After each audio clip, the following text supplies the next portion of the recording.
자, 포트폴리오 또 한 문제 출제되는 중요한 부분이 되겠습니다. 자, 포트폴리오 개념은 또 2년 전에 또 출제를 또 했었죠. 개념. 자, 우선은 포트폴리오 이론도 또 출제가 되는 중요한 단원이 돼요. 자, 우선 포트폴리오는 1952년도 나왔어요. 용어가 오래됐죠. 벌써 한 70년 정도 됐는데 이 마코위츠란 학자의 한 포트폴리오 이론입니다. 그래서 이 포트폴리오는 분산 투자를 한다. 자, 포트폴리오는요, 투자 자금을 한 자산에 집중 투자를 하면 위험이 너무 높으니까 투자 자금을 여러 자산에 나누어 분산 투자를 해요. 그래서 유명한 격언이 뭐냐 하면요, 한 바구니에 이 계란을 모두 담지 말라고 해요. 왜? 바구니가 떨어지면 계란 다 깨지니까. 그래서 그 격언에 빗대서 투자 자금도 한 자산에 집중 투자하면 안 된다는 거예요. 분산 투자를 해서 뭐를 줄이는 것을? 위험을 줄이는 것을 목적으로 한다. 분산 투자를 위해서 위험을 줄이는 자산 관리하는 기법을 포트폴리오 이론이라고 합니다. 개념이 우리가 보고, 그럼 이때 포트폴리오 관련해서 여러분 이제 시험 문제에 우선 나오는 내용을 보시면은, 자, 체계적 위험과 비체계적 위험을 시험 지문에 좀 많이 출제를 하거든요. 정답으로 많이 묻습니다.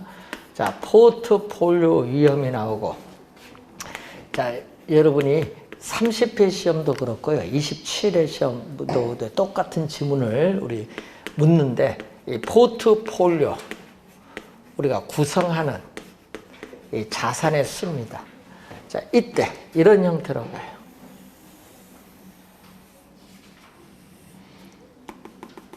자, 이 포트폴리오를 구성하는 자산의 수가 이렇게 적으면 위험이 이만큼 높아요. 자, 이만큼 위험이 상당히 높습니다.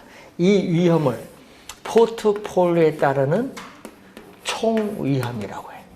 자, 포트폴리오에 따르는 총위험인데, 이 총위험은 이 체계적 위험과 비체계적 위험의 합으로 구성되어 있다. 이때 이 위험을 뭐라고 하죠?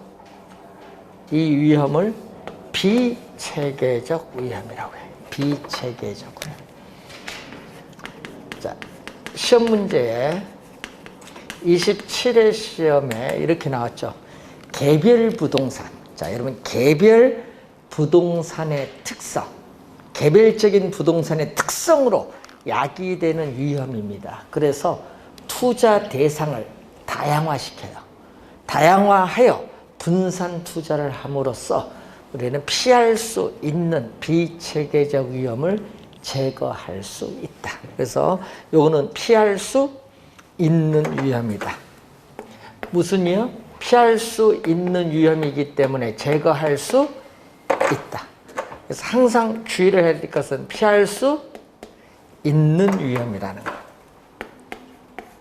그럼 나중에 보면 피할 수 있느냐 없느냐, 하여튼 시험에 이런 걸 많이 출제를 하죠. 피할 수 있느냐 없느냐.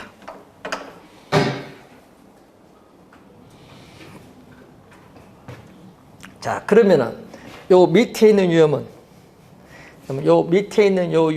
체계적 위험이라고 해요.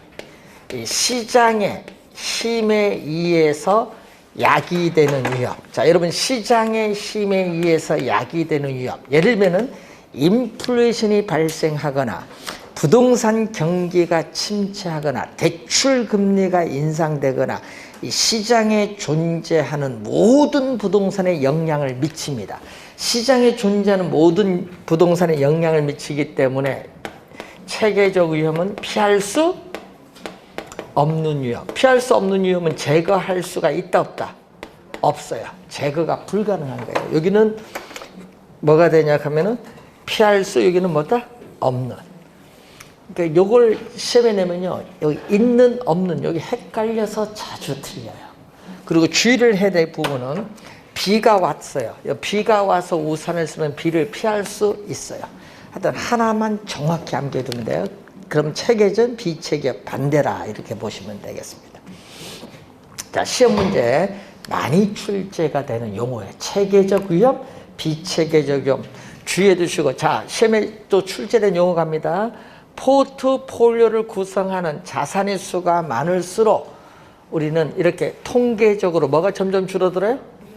비체계적 위험이 점점 줄어들다가 여기까지 오면은 비체계적 위험이 완전히 제거돼. 제거되더라도 뭐는 변화가 없어? 요거는 변화가 있어 없어요? 요거 변화가 없죠. 체계적 위험은 자산의 수가 적든 많든 요 체계적 위험은 변화가 없어요. 그래서 체계적 위험은 포트폴리오를 구성하는 자산의 수가 많든 적든 관계없이 제거가 된다 안 된다? 안 돼요. 제거가 안 되지만 비체계적 위험은 자산의 수를 많게 하면 점점 줄어들다가 뭐까지? 0까지 줄일 수 있다. 0까지 줄인다는 것은 비체계적 위험이 완전히 제거된다는 거죠. 이걸 확인해 두셔야 될 부분이 되겠습니다.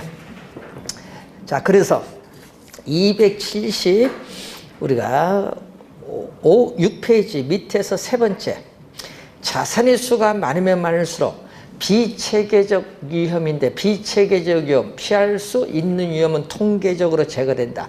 자, 이 비체계적을 시험에는 뭘로 출제해버려요?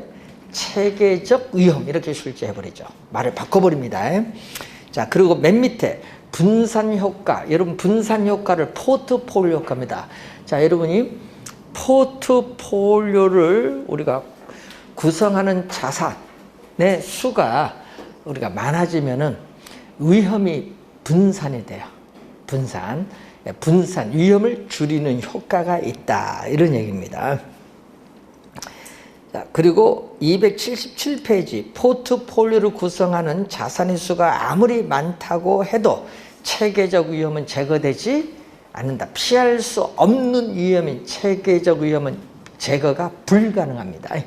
제거될 수 없다. 꼭 기억을 해 두시고, 자, 그리고 상관계수라는 용어가 나와요.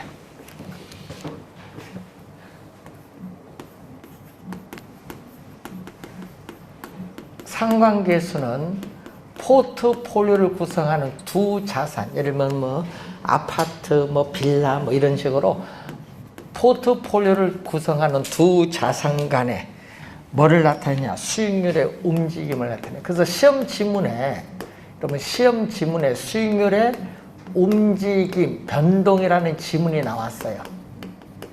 자, 시험 지문에 수익률의 움직임, 변동이라는 말이 나왔다. 수익률의 움직임, 변동이라는 말이 나오면 이것은 뭐와 관련이 있다? 상관계수와 관련이 있다. 상관계수. 그래서 이 상관계수는 마이너스 1과 무슨 값? 플러스 1. 자, 여러분 요거 우리 통계적으로 계산하면요, 마이너스 1과 플러스 1 사이 값이 나와요.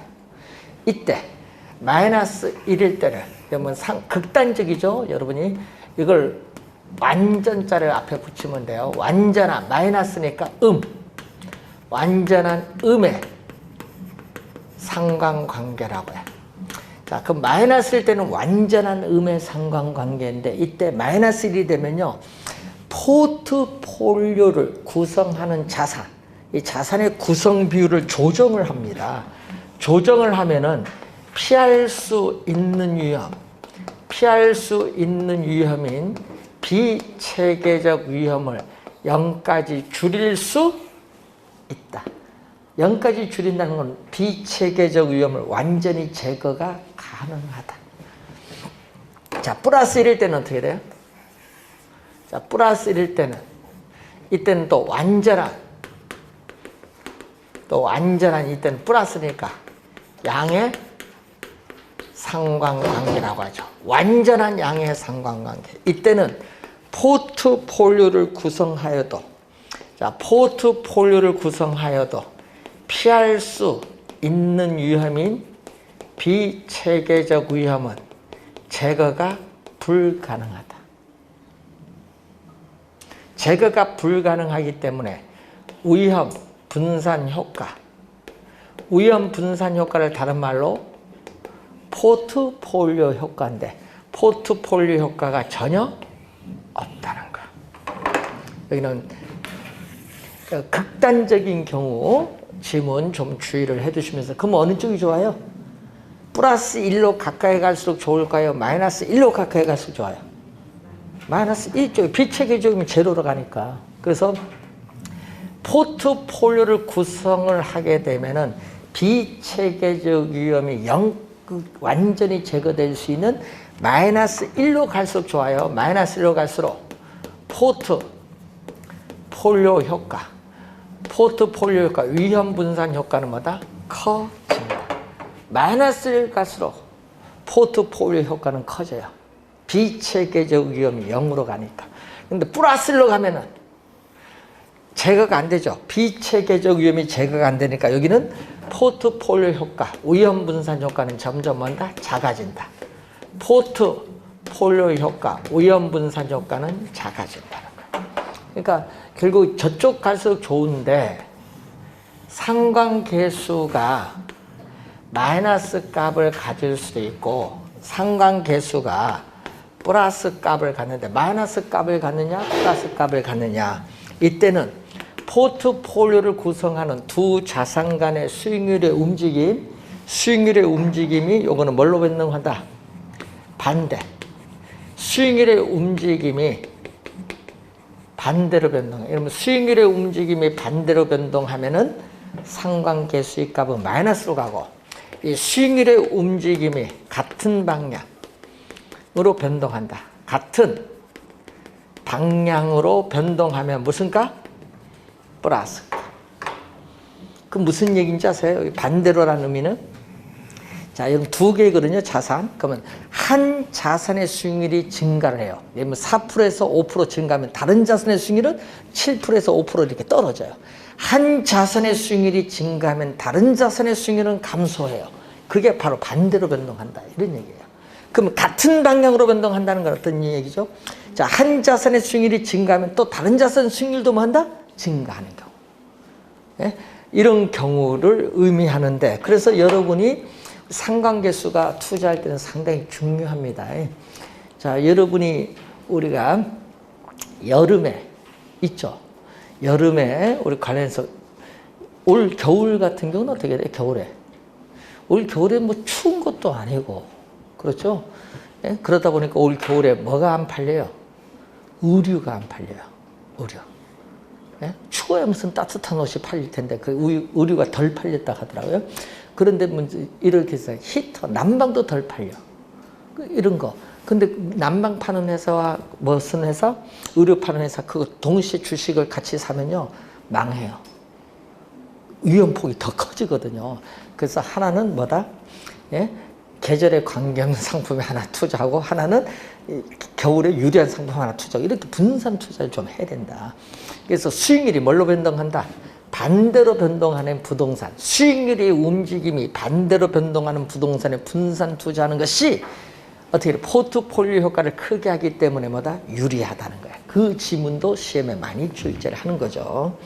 자, 그런 내용들을 보시면 되겠는데, 그 내용이 278페이지 중간까지 설명하고 있습니다. 자, 포트폴리오 기대 수익률이 나오죠. 자, 포트폴리오를 구성하고 있는 각 개별 자산의 우리 수익률과 각 자산에 대한 상대적 투자 비중에 의해서 결정되는데 총 투자한 금액과는 아무런 관계는 없다. 자, 그래서 여러분이 그 포트폴리오를 구성하는 자산이 나오겠죠. 자, 쉽게 얘기하면요, 이 포트폴리오에 따르는 기대 수익률을 구하라.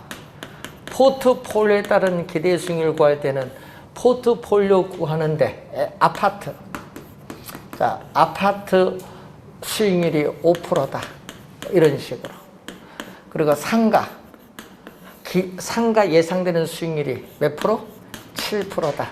아파트 예상되는 수익률, 상가 예상되는 수익률, 이거다. 되겠죠? 그러면 또 뭐? 호텔 예상되는 수익률이 10%다. 이렇게 포트폴리오를 구성하는 각 개별 자산의 수익률이 다 주어졌어. 이렇게 주어지는데 이제 뭐를 곱해야 돼? 가중치. 가중치가 여기 바로 상대적 뭐다? 이 가중치가 상대적 투자 비중. 아까 여러분이 포트폴리오를 구성하는 개별 자산의 예상 수익률에 뭐를 상대적 투자 비중인 가중치를 곱해서 다 더해주면은 기대 수익률을 구하는데 뭐와 관련 없다? 총 투자한 금액과는 아무런 관계가 없다. 자, 여러분이 그 100% 중에 여러분 투자 비중 100% 중에 항상 100%잖아요. 그러면 100% 그럼 10억을 투자했다. 총 투자한 금액이 10억이다. 그럼 10억이 100%예요. 10억 중에 아파트는 2억 투자했다. 그럼 몇 프로? 10억 중에 2억 투자는 20%잖아요. 그 얘기예요. 10억, 총 투자 금액 10억을 100%로 본다. 그러면 상대적 투자 비중이니까 총 투자 금액 100%중 아파트 몇 프로? 20% 투자했다. 이 말이에요. 예? 그리고 여기는 총 투자 금액 몇 프로? 100%중 상가는 몇 프로 투자했다? 30% 투자했다. 100%니까 총 투자 금액 100%중 여기는 얼마? 20, 30 빼니까 몇 프로 나머지? 50%는 여기 투자했다. 이게 상대적 투자 비중이야. 여러분, 여기가 무슨 비중? 상대적 투자 비중. 이 가중치를 곱해서 우리 구한대. 문제는 총 투자 금액과는 아무런 관계가 없어요. 상대적 투자 비중이 관계가 있지. 자, 이렇게 해서 계산하시면 돼요. 계산하는 방법은. 그래서 그것은 여러분 나중에 표가 주어지면은 그 표를 가지고 이제 계산하는 방법. 자, 한번 우리가 이 유형을 한번 예를 들었고요. 자, 279페이지로 가시면은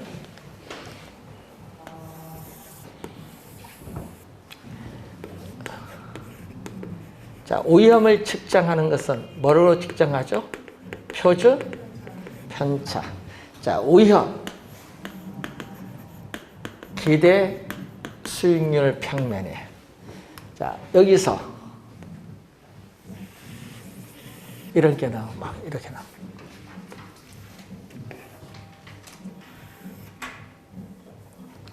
이것을 효율적 프론티어, 효율적 프론티어, 효율적 투자선 또는 효율적 전선이라고 해요. 자, 예를 들까요? 여기 5%입니다. 5%. 자, 5%. 자, 위험이 5%입니다. 주어진, 여기 동일한 5%, 주어진 동일한 위험에서 요점 최고의 기대 수익률을 나타내는 포트폴리오, 이 점을 우리는 뭐라고 하냐? 효율적 포트폴리오라고 합니다.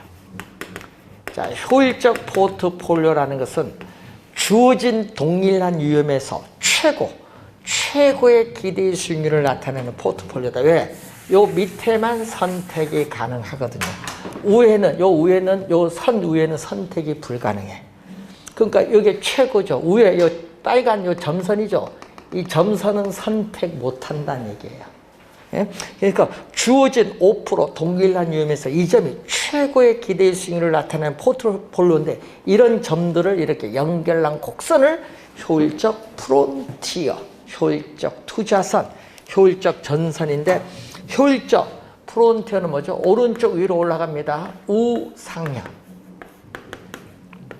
우상향 하는데 시험 문제는 또 이걸 우하향으로 출제를 많이 해요. 오른쪽 밑으로 내려가는 것이 아니다. 그림 보니까 오른쪽 위로 올라간다. 우상향한다. 자, 시험 문제 또 주의해야 할 것은 우상향하는 이유가 뭐냐? 이유. 예? 자, 12회 시험. 그러니까 27회 시험. 30회 시험.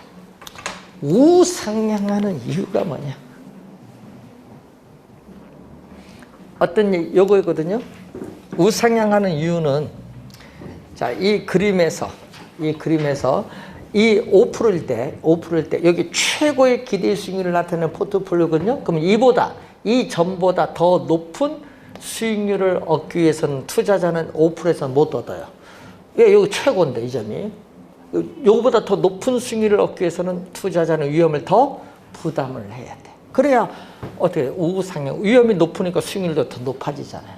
우상향할 수밖에 없다. 그러니까 기대 수익률, 요 점보다 더 높은 수익률을 얻기 위해서는 투자자는 위험을 더 감수, 부담을 해야 된다. 그래서 우상향할 수밖에 없다.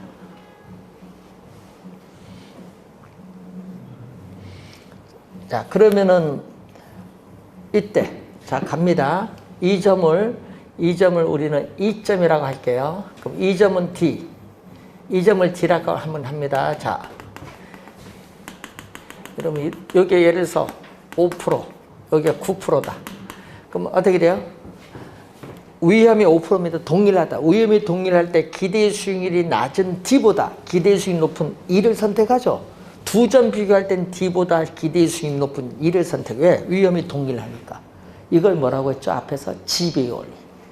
평균 분산의 지배의 원리에 의하면은 기대 수익이 낮은 D보다 기대 수익이 높은 E를 선택한다. 그럼 여기서는 어떻게 돼? 위에는 선택이 안 되는 거죠. 여기서는 또 어떻게 돼? 또 요건 또 점선은 선택이 안 되는 겁니다. 그럼 여기서는 또 어떻게 돼? 요게 F다. 그럼 E와 F를 비교하면 또 뭐죠? 기대 수익률이 9%로 동일할 때 위험이 여기 8%, 위험이 높은 F보다 위험이 낮은 뭐를 선택? E를 선택. 그래서 이 E라는 건 뭐냐? 평균 분산의 지배의 원리를 만족시켜주는 포트폴리오라는 거예요. 그래서 평균 분산의 지배의 원리를 만족시켜주는 이 포트폴리오를 연결한 곡선을 효율적 프론티어라고 하는 겁니다. 자, 그럼 여기다가 요게 나오죠? 이게 바로 누구? 위험 축에 대해서 이렇게 볼록하면은 위험 회피형. 위험 회피형 투자자의 무차별 곡선인데, 무차별 곡선은 투자자에게 동일한 효용을 가져다 주기 위해서 위험, 기대 수익률의 조합을 연결한 이렇게 곡선을 얘기해요. 근데 문제는 이렇게 무차별 곡선의 기울기가 완만하면, 아까 무차별 곡선의 기울기가 완만하면은 공격적인 위험 회피형 투자자의 무차별 곡선. 이렇게 무차별 곡선의 기울기가 급하면, 무차별 곡선의 기울기가 급하면 이건 누구? 보수적인 위험 회피형 투자자의 무차별 곡선. 이때 이 점이죠. 이 점은 A점, E점이라 하면 두 점이 이렇게 나와요. 보수적 투자자는 A점을 선택하고 공격적인 E점을 선택해요. 투자자마다 선택하는 점이 다르고 있습니다. 이 점을 뭐냐 하면요. 자, 예를 들어서 요게 B, 요 점을 C, 요 점을 B라고 한다면 이 얘기거든요. 여러분, 요거는 B 프라임. 자, 위험이 2%이다. 동일한 위험일 때 2%일 때 B점은 수익률이 낮아요. B-는 수익률이 더 높아요. 그럼 투자자는 위험이 2% 동일할 때는 B보다 B-를 선택을 해야 되는데, B-는 요 선 밖에 있어요. 선택이 안 돼. 뭐만 선택한다? B를 선택하는데 B점을 지나는 무차별 곡선은 E점을 지나는 무차별 곡선보다 밑에 있기 때문에 만족은 낮아요. 수익률이 요것보다 이게 더 높잖아요. 근데 이 B 프라임과 E는 서로 동일한 곡선상에 있으니까 B 프라임과 E는 만족은 똑같다. 그런데 문제는 B나 C나 어떻게 돼? E점이나 B나 C나 E점이나 동일한 무차별 곡선상에 있으니까 만족은 다 똑같은데 이 곡선보다 밑에 있으니까 만족은 낮아요. 왜? B 프라임이 이것보다 만족은 더 높으니까. 그럼 투자자는 어느 걸 선택해야 돼? 요 효율적 프론티어 상에 있는 B, C를 선택하기보다는 E를 선택해. 그래서 E가 뭔지 아세요? 투자자가 선택할 수 있는 만족이 가장 좋은 점이야. 왜? B, C는 무차별 곡선이 밑에 있으니까 만족은 낮아요. B, C를 선택하지 않고 투자자는 이 점을 선택을 한대. 이 점을 우리는 최적 포트폴리오. 자, 시험에 정답 많이 묻습니다. 시험에 또 3번 출제했고 2번은 정답 물었어요. 최적 포트폴리오는 투자자의 위험에 대한 태도를 나타내는 무차별 곡선과 효율적 프론티어가 뭐 하는 점? 접하는 점. B와 C는 만나는 점이에요. 만나는 점 하면 안 되고 접하는 점, 접점에서 달성이 된다. 279페이지 맨 밑에 접하는 점 밑줄. 접하는 점이 접점입니다. 최적 포트폴리오는 거기서 달성된다.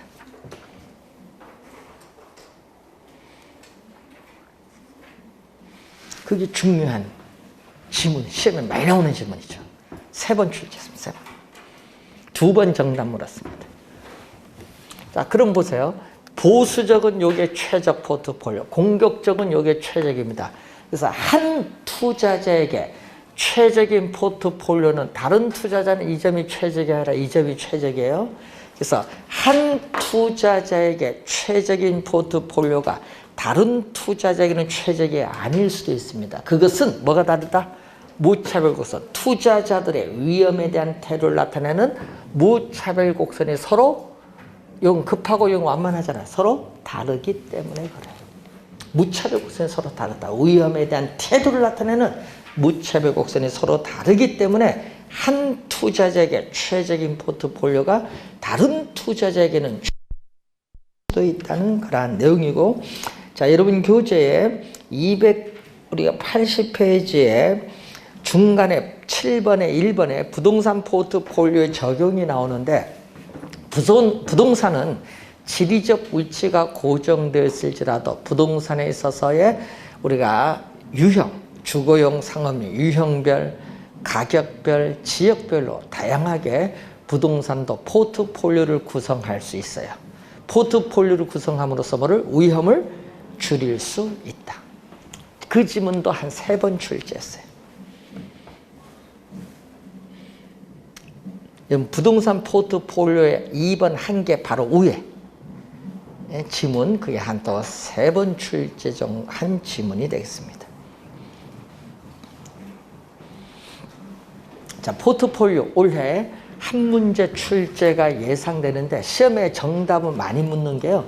체계적 위험, 비체계적, 여기서 정답을 많이 묻는다는 걸 염두에 두시고, 그리고 최근에 상관계수, 그러니까 지문에서 여기서 지문, 아까 최적 포트폴리오에서 지문 하나, 효율적 프론티어 우상향에서 지문 하나, 그럼 2개죠? 그럼 여기서 상관계수에서 지문 또 한두 개, 여기서 또 한두 개 묶어서 한 문제를 출제를 하든지, 아니면은 계산 문제를 내면은 포트폴리오 기대 수익에서 계산 문제를 내든지. 계산 문제, 포트폴리오 기대 수익 계산 문제 4번 출제를 했어요. 19회 시험, 21회 시험, 24회, 25회 4번 출제한 점. 25회 마지막으로 아직 출제를 안 하고 있어요. 이 기대 수익률은. 그래서 포트폴리오 기대 수익률은 여러분이 앞에서 배운 기대 수익률을 알면 쉽게 이해가 되니까 이거는 뭐 별로 어려운 건 아닐 거예요. 나중에 표를 이용한 계산 문제만 한번 연습하시면 되겠습니다. 자, 그리고 281페이지 또 매년 출제가 되는 현금 흐름의 측정입니다. 자, 최근에 계산 문제는 출제를 안 하고 있고요. 25회 시험, 25회부터는 이론을 출제를 계속하고 있기 때문에 여러분 수식을 암기를 하셔야 돼요. 그리고 계산 문제는 뒤에 평가이론 가서 이 수식을 이용한 계산 문제를 내기 때문에 하여튼 2문제 정도 걸쳐서 출제하기 때문에 상당히 중요한 단원입니다. 자, 현금 흐름 분석. 중요한 수식, 이것은 다음 시간에 강의를 하도록 하겠습니다. 다음 주는 우리가 구정이니까 건강히 잘 보내시고 다음 주에 배우는데, 여러분 다음 주에 여러분이 공고를 잘 보셔야 됩니다. 다음 주 수업 때 오후에 보강이 있을 수도 있어요. 구정 때 수업 못하니까. 그래서 한번 여러분이 잘 공고 나오는 거 한번 보시고 정리를 하시기 바랍니다. 여러분 별표 3개 나온 거 상당히 중요하니까 잘 확인해 두시기 바랍니다. 자, 오늘 수고하셨습니다. 안녕히 가십시오.